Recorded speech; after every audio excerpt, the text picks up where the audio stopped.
everybody. Welcome to the City Girls Pod. And this is the show where we are watching back episodes of Sex and the City. It's super fun. And I am film critic Rachel Wagner, and Jax is here. Rachel, it's a spicy week. Yeah.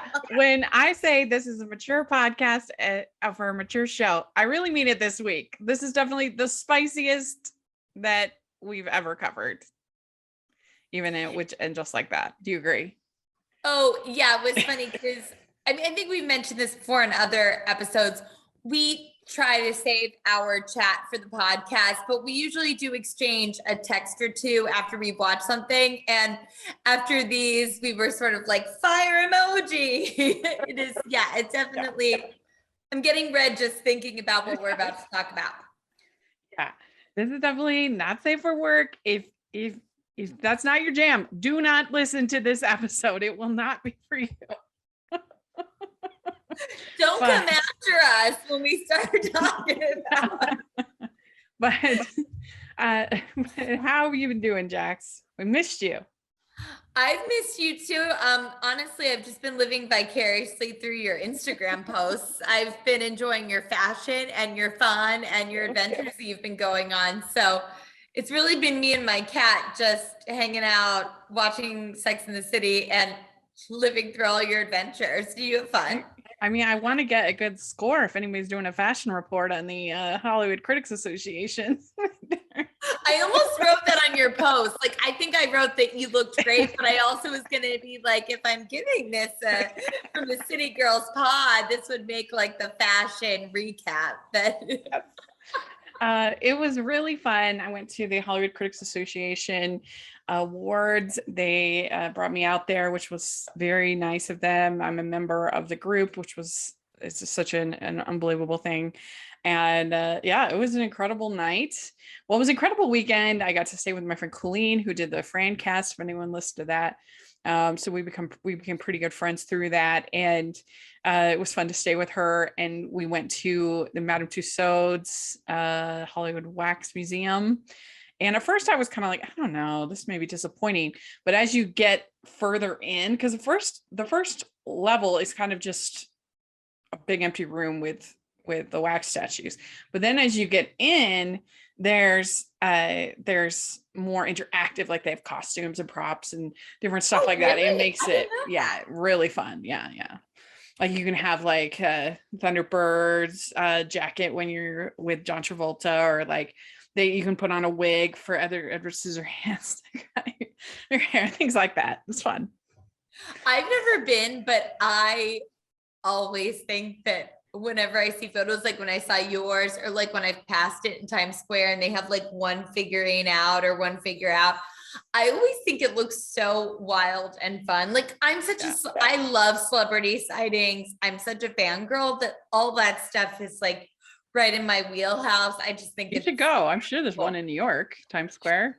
There is, and it's one of those things that I used to try and get people to go with me, and no one ever wanted to go. And I think I just need to be okay with being like, this is an activity that I would love to do myself. I just need to actually go and do it. You know, it actually might be, if you can convince someone to go with you, it probably would be better, just because it's hard to get the whole thing in a selfie.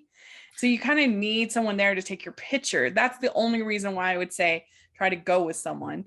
But it's still, you could still have fun taking selfies, but yeah. But anyway, we did that. And then we also went to the Academy Museum, which is really fun, for the Motion Picture Arts and Sciences Academy. And they have a lot on animation. It's kind of funny because the Oscars have never been all that friendly to animation. There's only been 3 movies that have been nominated for Best Picture, animated movies. Of course, they have the separate category now, but anyway, it's kind of interesting that like half the museum is about animation. But it was still really cool. Yeah, it was really cool. So I highly recommend that if y'all are in Hollywood anytime. But it was fun, and it was hard to find a good dress for me because I have to have a dress that has sleeves, and that's tough to sometimes find, like a cute, attractive dress that has sleeves. That's plus size. Can be Well, tough. you nailed it. I was like, Thank you. Well, speaking of, let's talk about Carrie's dress in the episode 6, Secret Sex, it's called. And basically, the point of this episode is, do some people keep relationships hidden because they're embarrassed by them for some reason, or they might find it more titillating or whatever. And Carrie does this modeling shoot, and that it did feel very like 1998. I felt like the whole modeling shoot, the way she was just like posing and the way she was like, I don't know. 100%. It definitely had late 90s vibes. And I don't want to speak for you, Rachel, so I'll just speak for me, but I have a feeling you might also be on my page with this. I'm not a naked dress kind of gal. Like that dress, she looked incredible, but wow. Yeah, I didn't love that dress. Well, I mean, I guess the point is it's supposed to wash her out, but like, I just think I don't know, I just like bright colors, especially in Sarah Jessica Parker. She just does bright colors so well. I do feel like it's kind of a strange dress for your first date with somebody. I mean, I guess she said she was kind of agreeing with Charlotte about sex on the first date, but maybe she wasn't really, and so that's why she wore the dress. I'm not sure. Basically, Charlotte says you have to keep a guy in a holding pattern for 5 dates. And I don't know. What do you think about that philosophy? Well, okay. So I know that this is something that they refer to in when they're all hanging out at her apartment on her date with Big, and they talk about the book, The Rules. Now, I've read this book. Yes, it's outdated. Yes, it's a big sexist, but I think that there's also things in there that come from a good place, in the sense that it's about sort of preserving your heart and mind until you know that you're ready to really be with someone in that way. Yeah. I definitely think that people should be able to do whatever the heck they want, just as long as it's two consenting adults. But I will say that when I was dating, I was probably a little, a little bit more, I'm extremely open-minded in the way that I think and feel, but in my own actions, I'm probably a bit more on the conservative side. Yeah. I mean, I grew up in a culture of abstinence before marriage. So that's what I, would do if it was my own choices in my own life. And no judgment for me on what other people choose to do. But I do think that there is something to the fact that if you give it all, if you go all the way, then where else do you have to go? You know what I'm saying? Like, that on a first date, like, I feel like, first of all, I don't know if I really would trust somebody that much on a first date. I'm sure you could have the attraction, but is the trust there? I don't know, man. But also, I just feel like I want more commitment before that's it. That's all you can do. I mean, aside from moving in together, that's like a huge step in a relationship. And I don't know, I feel like waiting makes sense. Well, I think that's a really good point, in the fact that, like, say for Samantha, if what you're seeking out is more of a physical connection, there's no reason to wait. But Carrie has told her friends how she feels about Big. It's clear from what we see in this 3-episode arc how much she wants this to be so much more than sex with Big. She wants it to be more of a commitment. So I think that given all of those factors, it makes the situation even more complicated. Yeah, I agree. But I mean, Samantha says, isn't it better to find out right away if the sex is good? And I mean, I guess that I don't know. I mean, if you are somebody that is abstinence until marriage, you don't necessarily have anything else to compare it to. So it'll be good, I guess. I don't know. I'm single. I have no idea. I think there are also other ways to know. I mean, I think physical chemistry, like, yeah, it can be a thing in the sense that I'm just thinking about someone I dated in particular who we actually were in a show together and we kissed in the show, and we didn't date seriously, so we didn't get all the way intimate, but before we even had a kiss that was not on stage, we knew we had a ton of like chemistry from being on stage together, and then that chemistry and the physical attraction definitely translated off stage, even though it didn't go, as incredibly far. We knew we had it, we did have it, and I'm sure that if it would have progressed to sex, it would have been great too. Do you know what I'm saying? Like, there are other ways to sort of gauge that. Yeah, I think that's true. I mean, Samantha says that romance requires good sex, but good sex does not require romance. So I mean, that's interesting. I'll take her word on that. I really don't know. Well, actually, what I actually will disagree with is that I don't wait. Let me make sure I'm getting this right. I definitely think that could be true. The good sex doesn't require romance. Yes.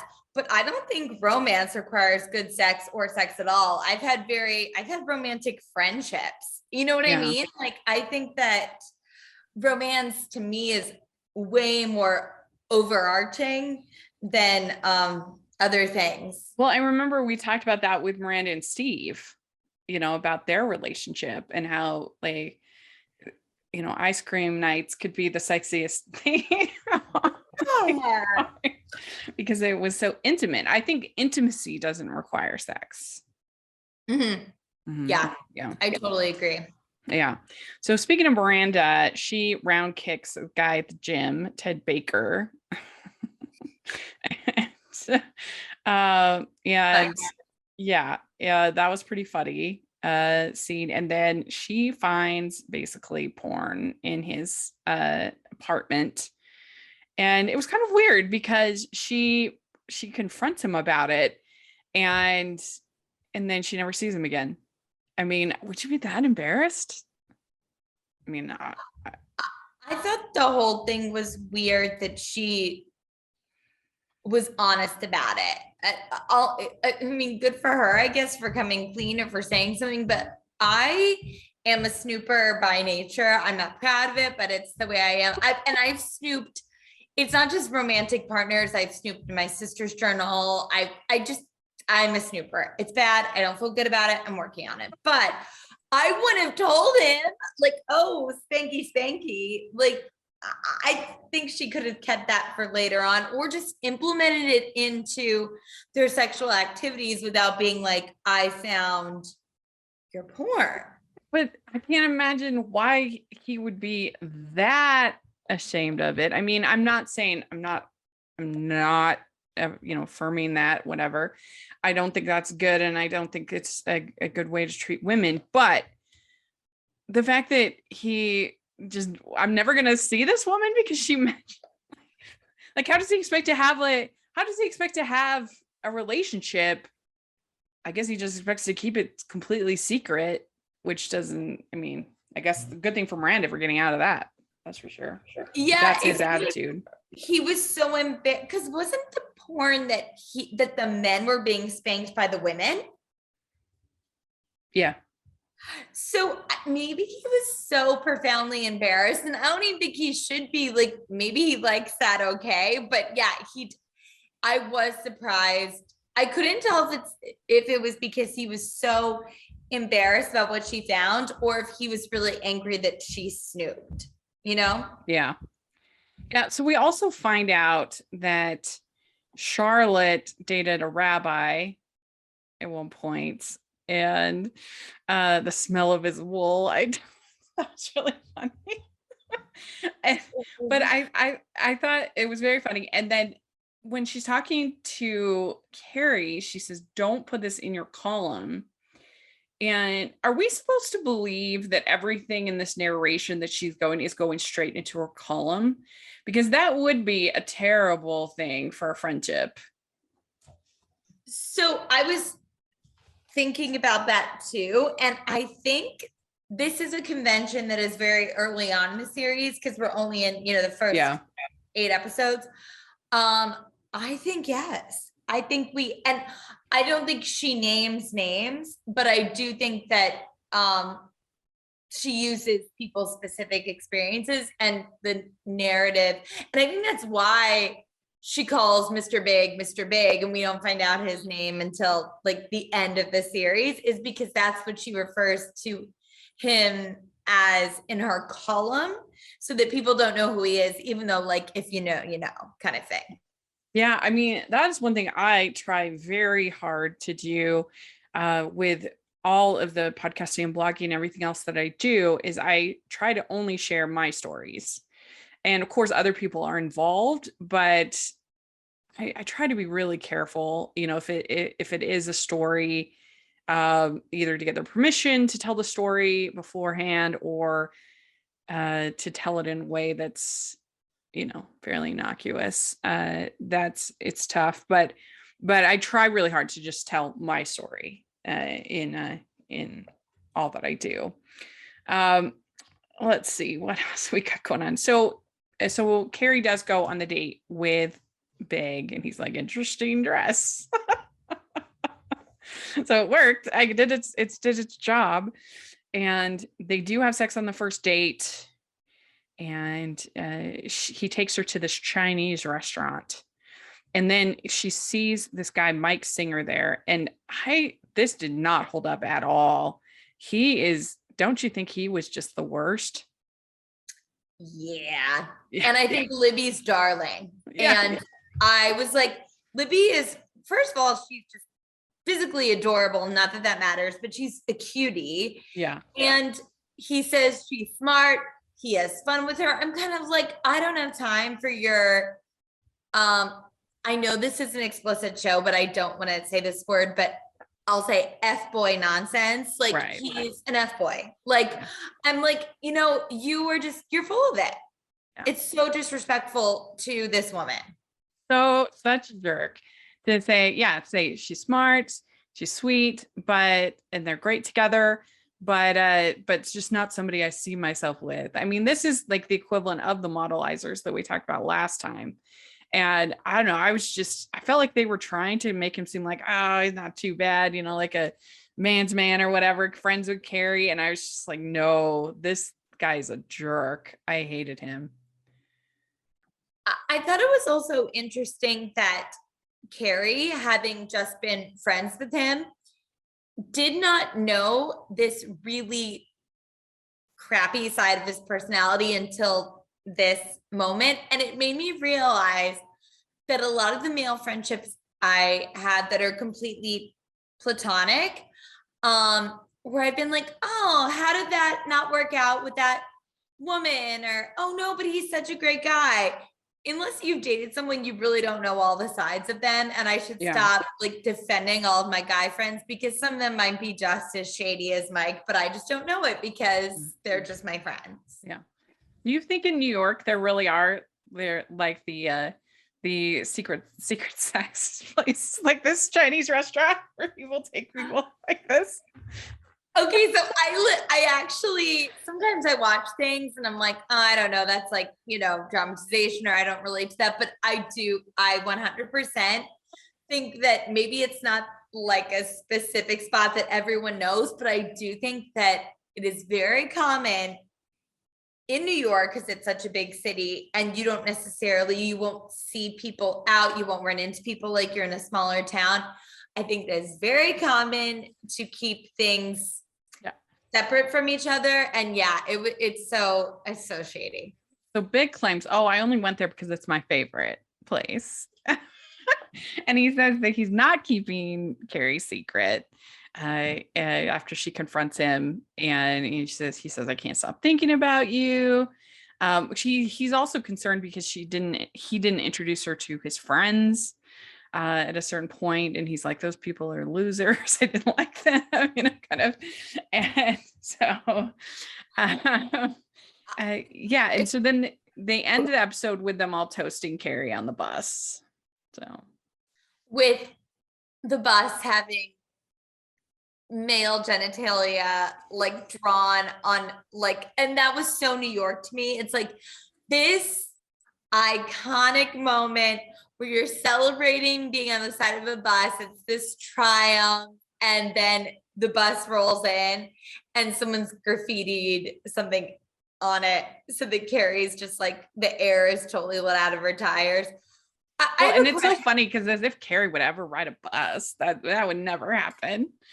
She's either walking 80 blocks in heels or taking a cab. She's not a bus girl. So yeah, so this was I thought an interesting episode. What would you give it overall? 1 to 10. 1 to 10. Okay, so I really thought it was great, well acted, well written. I think definitely with Sarah Jessica Parker, this is when I started noticing even more nuance in her acting. But it's also when I started going, oh, I think Big is maybe a little bit of a jerk. And even though it's well written, it made me feel icky. So I'm going to give it a 7 because I don't buy what he's selling. Even with the stuff with, oh, I didn't introduce you to my friends. It's like, yeah, you said you forgot the guy's name and maybe you did, but the whole trick of that is like, this is Carrie Bradshaw. You don't even have to say the guy's name. So I just think I don't trust him as far as I could throw him. So I'm giving this one just a flat 7. I think a 7 is a good score. It loses points for Mike. I just thought he was awful.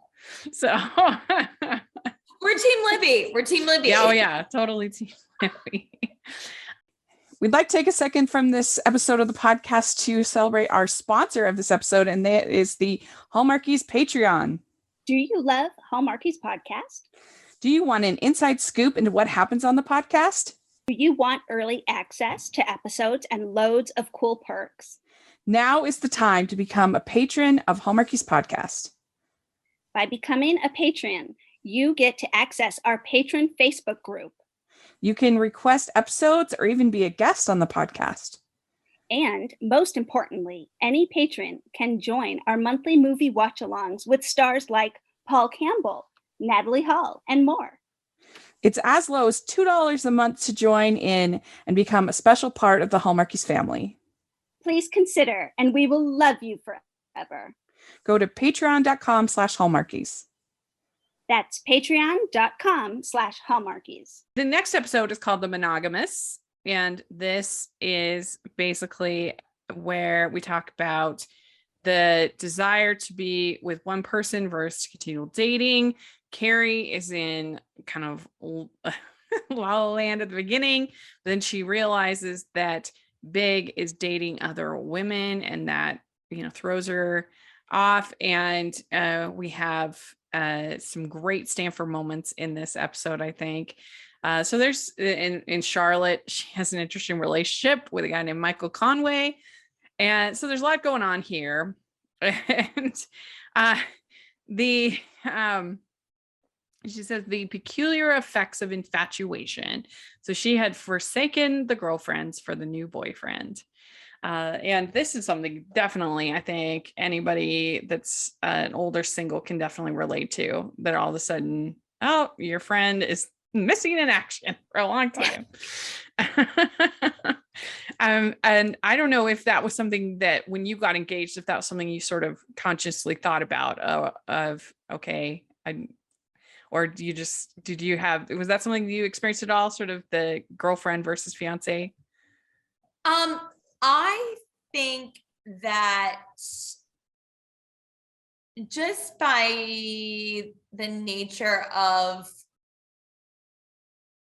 it, that I got engaged like during a pandemic, like I think if I would love to say like, oh no, that didn't affect me and I didn't do the hunkering down, and I think that I didn't really get to see how I would react because we were all Yeah, that not makes going sense. out in the world.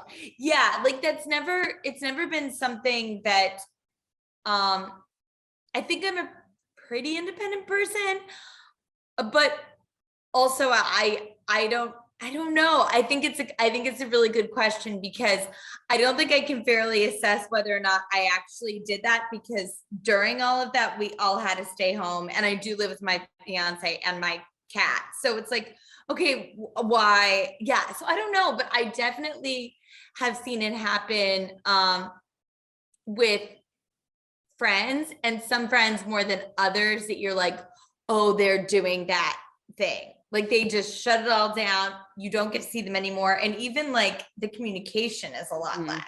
Have you experienced that? Yeah. And I feel like it's more of a problem in your 20s than it is when you're older, because you just don't see your friends as much, when you're older. So like if you go, a couple months, even 6 months, even a year without seeing people, it's not that uncommon. And I feel like your personalities are your personalities are pretty well set. And so you're still the same person, it's not like, because when you're young, you could meet somebody 5 years later and they've completely, like, maybe when you first knew them, they were super religious and they were super, they have all these things. And then you meet them 5 years later and they're like completely different. And, they, but that doesn't really happen as much usually in your like 30s and 40s. You kind of pick your lane for the most part. And so if you got along with somebody when they're 30, you'll probably get along with them when they're 35. Yeah. So I think that's, I agree. and yeah. So, I mean, I have friends that I see fairly regularly, but none that, like, if I didn't see them, I mean, obviously we just had a pandemic, so I didn't see them for long, but if I didn't communicate with them for a little while, they wouldn't be like, oh, so I don't know what I would do if it happened, but definitely in my 20s, that was definitely a thing that was really hard, because you have tons of friends getting married and then they just kind of drop you. And that can be tough. Yeah. And it's strange that Carrie does this when her female friendships are so strong. Yeah. And again, like Big, it's not even like they're really nesting. Like Big isn't really nesting with her. Like he's dating other women, which is wild. But if you do want to talk about a sexy dress, that blue dress that I wrote it down, Carrie, with the blue dress. My word. Yes. Yeah, it was a good one. I also liked Samantha's dress in that scene with the purple fringe. That was a good one, I thought too. And I also loved Carrie's clutch in that scene. It was like a modern art kind of clutch. It was really cool. Yeah. If you're gonna run into the guy that you're dating on a date with someone else, and you better look like that. Like that's the thing. It was like, okay. Yeah. So Charlotte, she is involved in what I would call the BJ tug of war. She doesn't want to do it. She hates doing it, which is really, really interesting when you think of it just like that. Where she just evidently doesn't like doing it because she hasn't met her yet. I think that's the key. She says it makes her want to puke, which I can understand that. I say this with the full understanding that we are in a patriarchy, and I'm not trying to be like, oh, poor men, but I will say that there's something that we do have a little bit of a double standard about. And I know that if a female friend of mine said to me that a guy she was dating said, ew, I will never go down on you, I don't like to do that, I would say, oh, I don't feel good about the fact that he said that. Like, not that everyone has to like that, but the fact that he's not even open to it and he sort of made you feel bad about wanting that, I would encourage a female friend of mine to not necessarily dump him, but to explore that more. And I would say, that's not fair. I can't believe you said that to you. Well, Miranda says that to her. She says, I only give to get if I get. So I forgot that, but Yeah. I guess I'm a Miranda in this sense. Yeah, she says it's God's gift to women. You can get off without getting pregnant. So, yeah. Then when we talked about that, and just like that, it's all full circle here. So then Carrie sees Big with another woman, and she says that they had never discussed exclusivity. Has monogamy become too much to expect? And then, of course, she says Samantha didn't believe in monogamy, especially when it comes to real estate agents.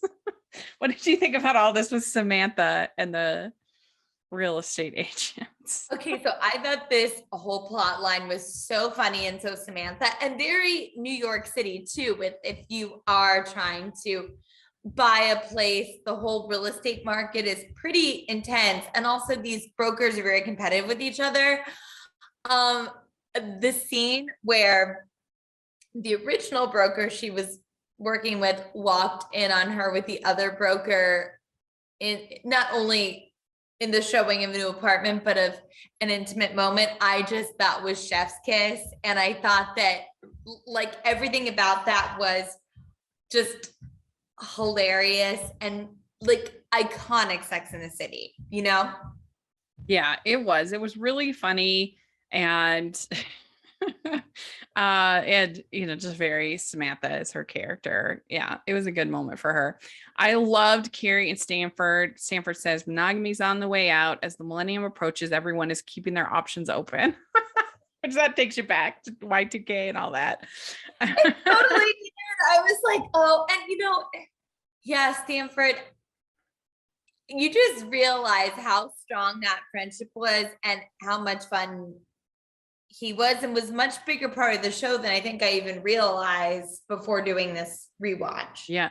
Well, and so then Jared comes up to them and they say this guy is one of the coolest people in the city under 30. And I know that you shouldn't judge people, whether they're gay or straight, by their clothing. I get that. But there is something to the effect of people using it as a way to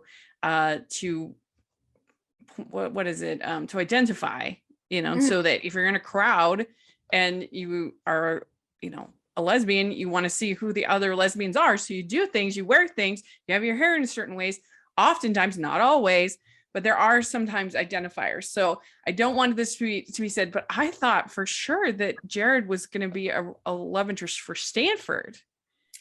And so then when they were playing, because he was wearing a really like out there shirt, and just everything about him to me seemed gay to me. And then he was the love interest for Carrie in the show. So I don't know if that's just me or if it's just changing how we've changed from 98 to now. You know what it sort of reminded me of a little bit, and this was a book that was, and I'm not recommending it, just so I'm clear. There was a book that was called The Game, and it was written by this guy named Neil Strauss, and he was a professional pickup artist, probably. Oh, I remember that. Yeah. For this, he had a TV show, right? He sure did. I never watched it, but I remember it on The Soup.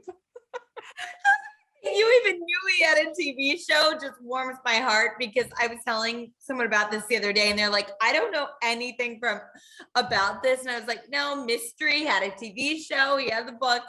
And in the book, this book can be very sexist. There's lots of not great things about it, but he talks about peacocking, which is a heterosexual guy, because this book is definitely geared towards heterosexual relationships, wearing something totally bonkers as like a conversation piece.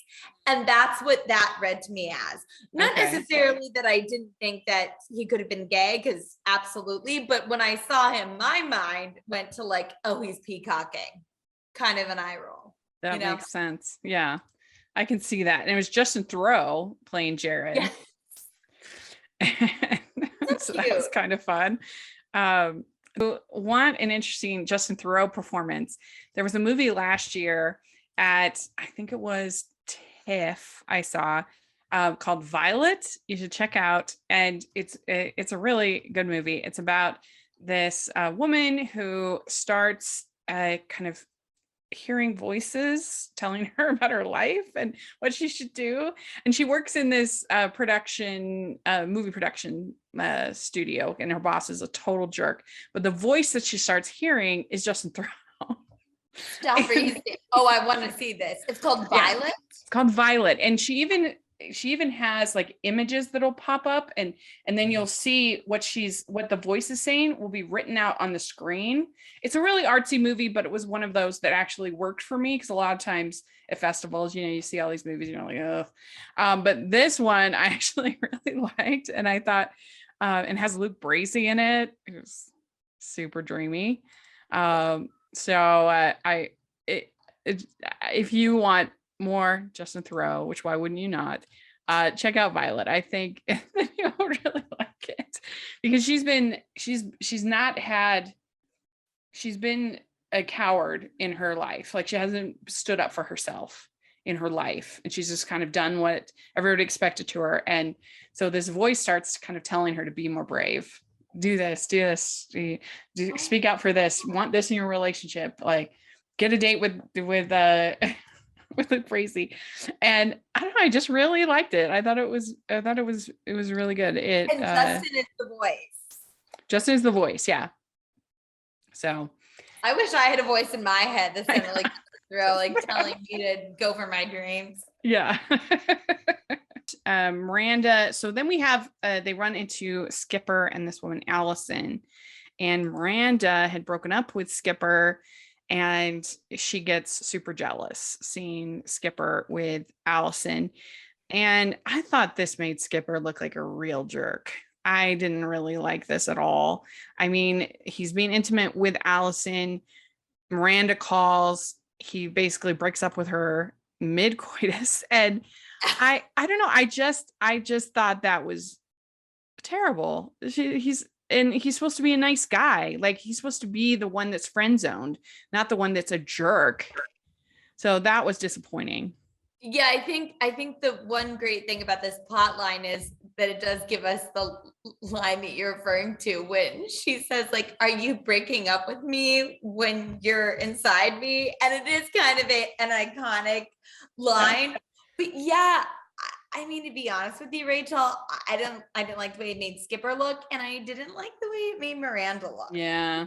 Either. Like, I mean, she didn't know that he was gonna do that, obviously.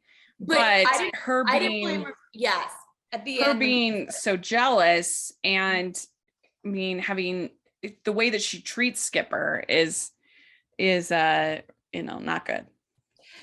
That's exactly. I didn't blame her for him breaking up with the girl.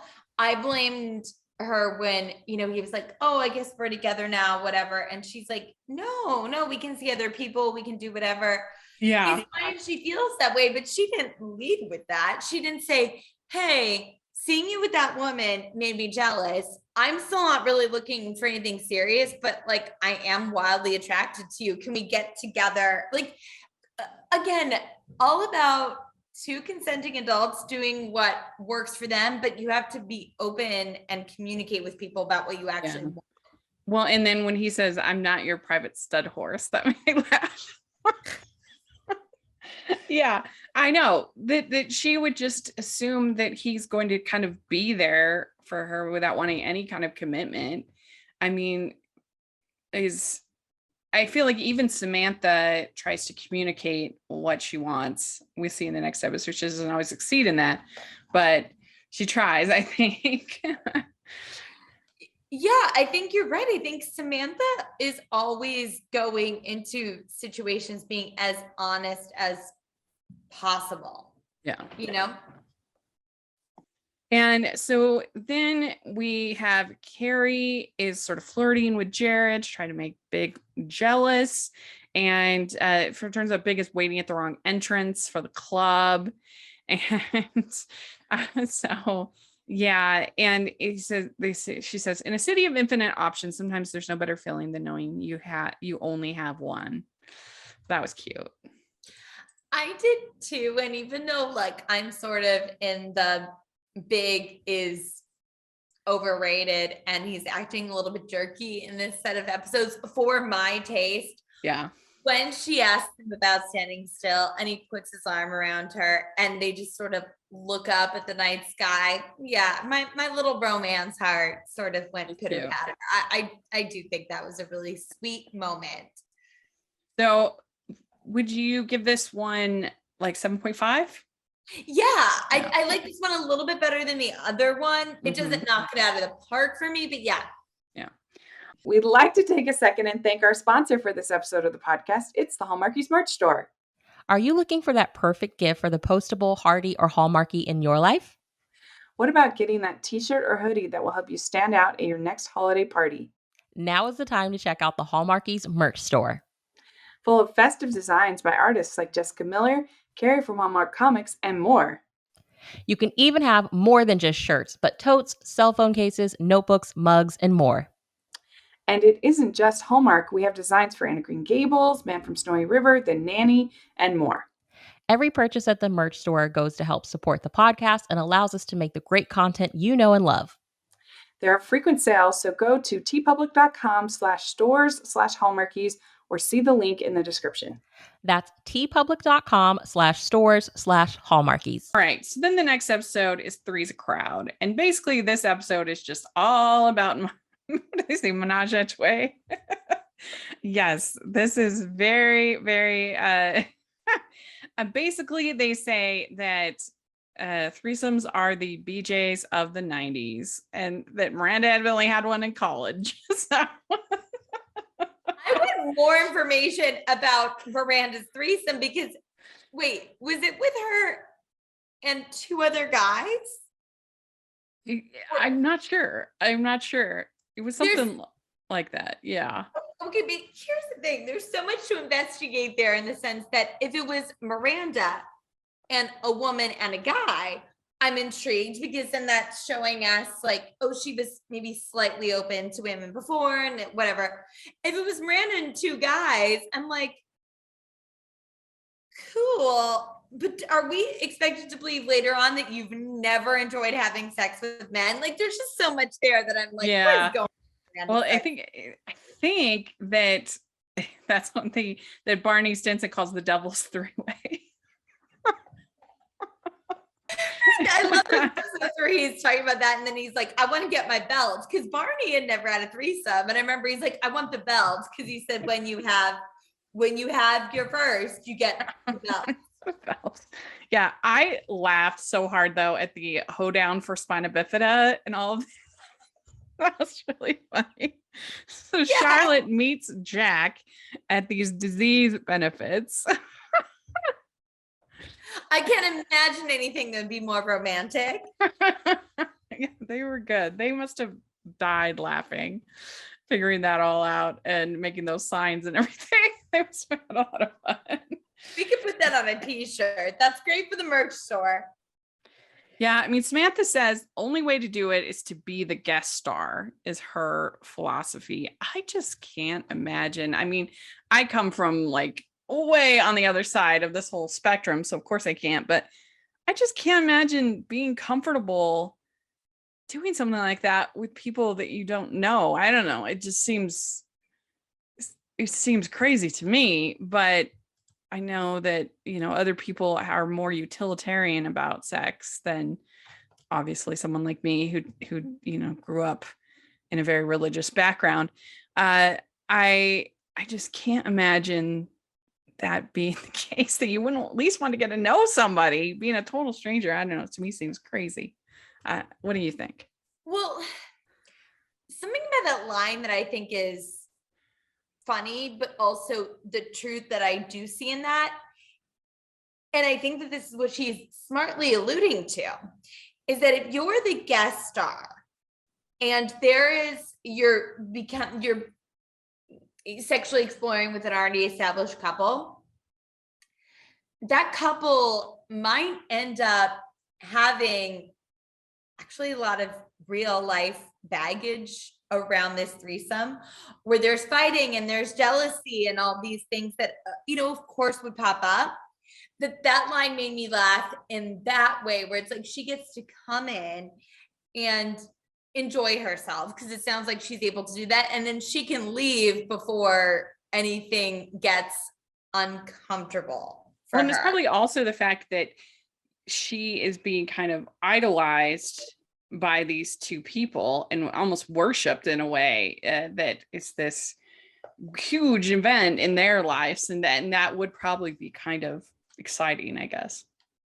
Exactly. She's all about it. She's being adored, and then can just, you know, get what she wants and leaves. Mhm. But yeah, that line always makes me laugh, because this is part of the magic that was missing in And Just Like That. I mean, like, Samantha as a character is just, I mean, Yeah. she's hilarious. You really do miss that perspective for sure.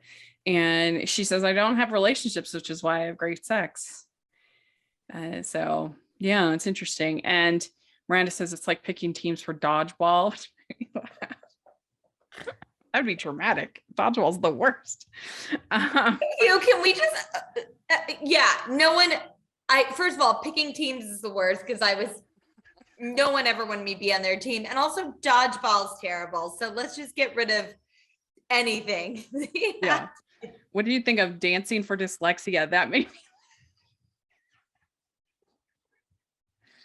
I really liked Charlotte's dress though, when she's got a gold dress with like spaghetti straps, kind of a high neck dress. That was really good.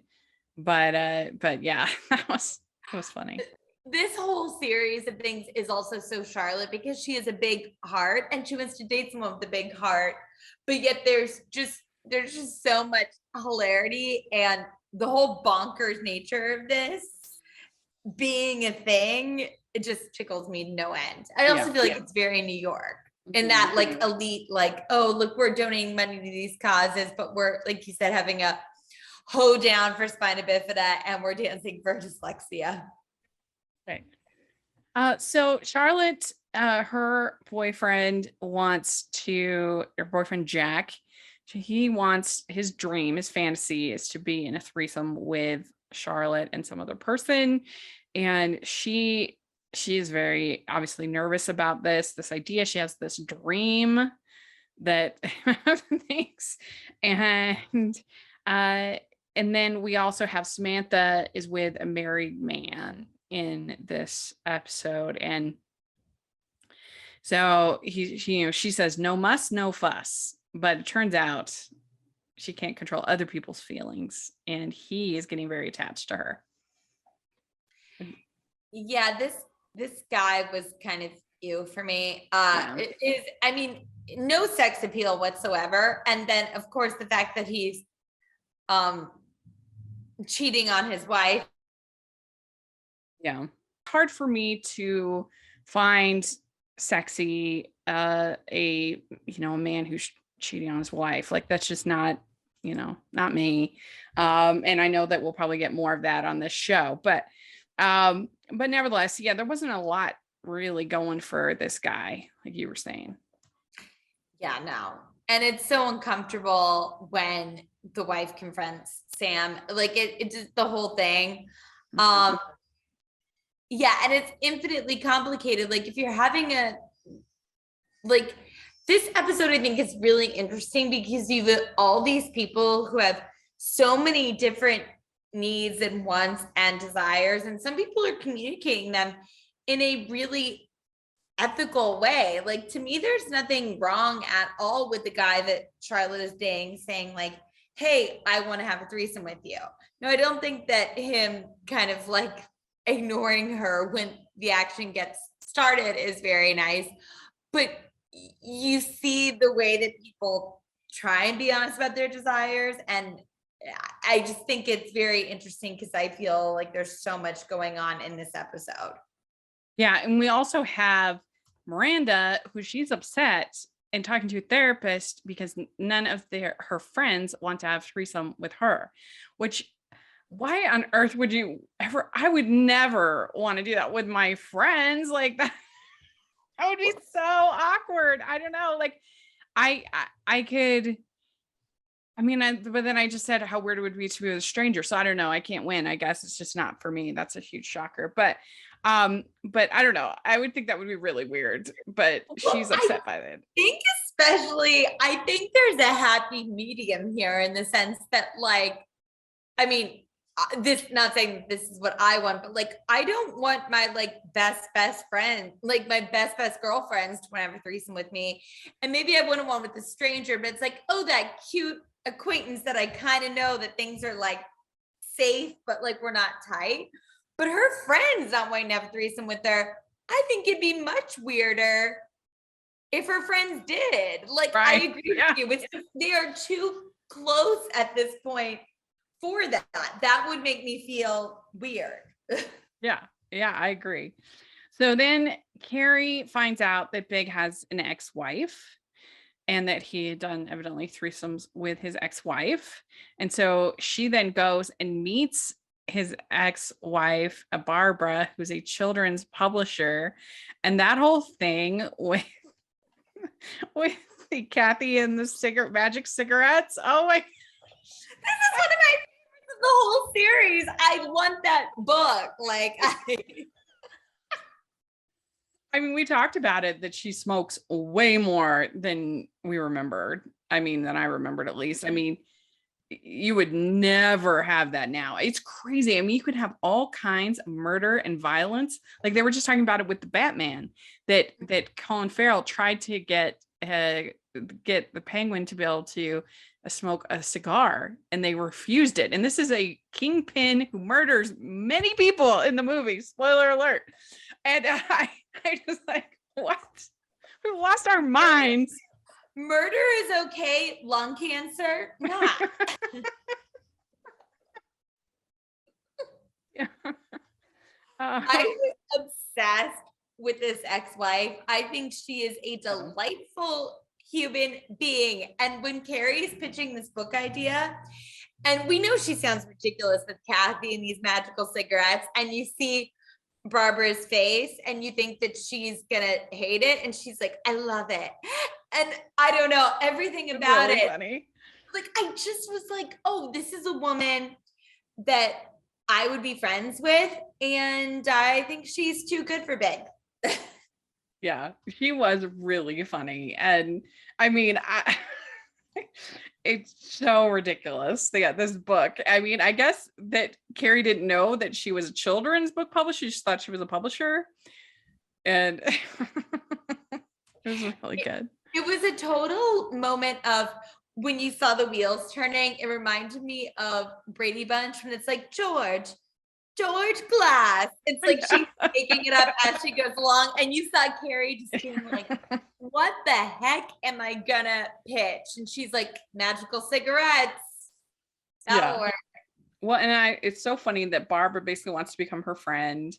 And she comments on Carrie straightening her hair. Which I feel like for me, it was around 2000 that I first realized that, like, I don't know, that people could be both curly hair and straight hair. I remember that being like, how did they do that? That's amazing. Because I have curly hair. I mean, to be fair though, like, I mean, she really, it's like Sarah Jessica Parker has this gorgeous curly hair, and then like straight hair on her looks amazing too, and also looks totally natural. Like, I think it's the ongoing life thing of like, if you're a straight haired girl, I mean, I'm a straight haired girl and I'm always trying to make it curly. You always are sort of intrigued. Yeah, you always want what you don't have. That's true. Because you're naturally curly, right? Yeah, mine's naturally curly. Yeah.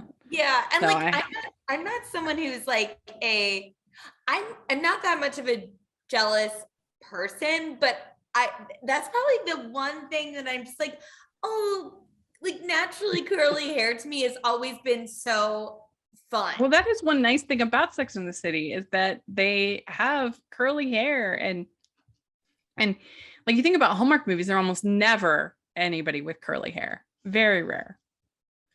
Or short hair. When later on in the series where Carrie's like curly, and I always just thought that was so it was really cute. By it. But one thing that's very interesting that Carrie finds out that the reason why Big broke up with Barbara is that he cheated on her, which that would obviously concern me way more than the fact that he had an ex-wife. Like, you know, they're in their 30s, people are gonna have ex-wives, but yeah, cheating is not good. And then we see it later with Natasha. Yeah. So ex-wife, I agree with you. I mean, that honestly doesn't concern me at all. Cheating, yes. What's even worse to me is that he cheated on her with a friend of hers. That's even more like, get out of here. Get out of here. Like, I find it hard to believe that you would still be friends. Like, he knew that Carrie had lunch with her. They're still on a friendly basis. I find that hard to believe. yeah, I definitely agree with you, because I think that you can still be friends with an ex after the fact. I even think that if he had cheated with, he's on a business trip and he cheats with a stranger, maybe, sure. I think cheating with a friend is just such an ultimate betrayal all around. And I try to be pretty open-minded when it comes to mistakes that people make. And I'm trying to be more mentally flexible with stuff. But yeah, the cheating with a friend, it's just bad. It's bad news. Like, if you know, if you're gonna do that again, do it on a business trip with some stranger. Do not be rocking Barbara's world by sleeping with a friend of hers. Yeah. And then he says, I still talk to all my ex-wives, which like, they need to have a major DTR. Let's they need to find a relationship, because you can't just be dropping all these ex-wives all the time. Yes, I fully agree with you that a DTR at this point is way overdue. Big is just seeming, it's like red flag after red flag in this series of episodes for me with Big. It's like, I think, you know, we've been discussing as we've been reviewing this, going back from the beginning with the pilot and seeing how much charm there is with Big and how he was always endgame. I was seeing that, and now I'm seeing all the ways in which I was like, I don't know if Big's good for Carrie. Now it's all. Yeah. I think we're all starting to see, okay, why we liked Aiden so much. I think you're right. Although I died again when Charlotte goes to the attention deficit disorder masked ball. That's so good. That was hilarious. But then Miranda answers an ad. They say that there's all kinds of requests for threesomes in the Village Voice, evidently, in this day. And so she answers the ad, and that couple was I thought funny. When I loved how they were both in it together and they were so excited about Miranda. I think this is also where we see a little bit of Miranda's ego. It's like she doesn't actually want to do it. She just wants to be wanted, which I think we see with her and Skipper. And I think that that's a thing for her. Miranda's ego, which makes sense. You know, she's a very successful lawyer. There's a lot at play here, but she does have a pretty big ego. Yeah, which makes no sense to really, it adds to the just bizarre nature of it, just like that what were they doing? That it was just not her character, her like fumbling her words and being oddly racist at times, and just like, what is going on? That is just so not the confident, strong woman. And again, not that people can't change, but you don't change like the core of who you are. Like, you change little bits, unless you've had trauma, like serious trauma, which it doesn't seem like she has. Like, for the most part, your personality stays fairly consistent in your like 30s and up, I feel like. Yeah. And I almost think after seeing, say, this episode with Charlotte, and it seems like she enjoys like flirting with women a little bit. She doesn't have a threesome, but she's enjoying the flirting. And then we have another episode later on where Charlotte is like, you know, trying to be a lesbian but can't be. But also there's still something in Charlotte that feels a little like slightly open to that or flirty. I would almost buy if like a plot line and just like that was that Charlotte's like, I love Harry so much that for our anniversary, I want to have a threesome with him. Yeah. Like I could almost see that happening before any of the other stuff. You know what I mean? Like being open to change and bonkers plot lines that you can kind of track rather than this being like, and no, there's nothing about that makes sense in any world we're living in. It just doesn't make sense for Miranda and her character. And yeah, she's definitely the hardest one to like in this first season. But I think that really, I mean, that's the frustrating thing, is that her being with Steve helped a lot to make Miranda more likable. You know? Yeah, I agree. I think this first season's interesting too with Miranda, of like even her not being at the bus party for Carrie, things like that. Yeah. I think that her relationship with Carrie and just how strong that was really developed in later seasons that allowed us to see what a great friend Miranda could be. And the relationship with Steve, that character really deepened, rather than in this first season. I'm really realizing we're not getting a whole lot of things that make us that make it easy to love Miranda. Yeah. The closest is the whole thing with Sid. That was funny, but she was still kind of a jerk.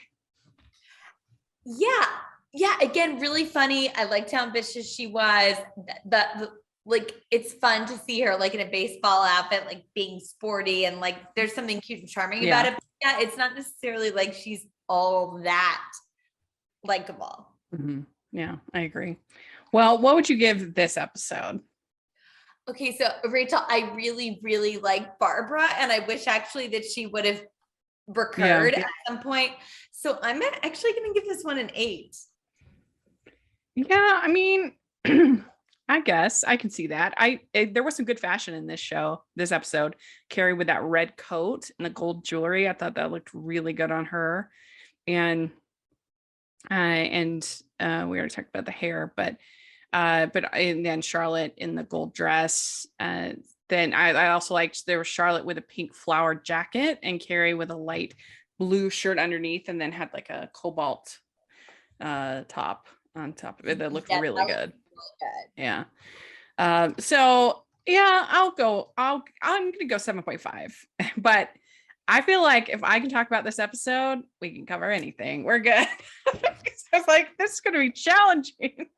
But that's what I like about this show, because I like challenging myself and doing different things. And people have me in this super precious box, and that's not actually accurate. Like I'm, so I'm proud of myself.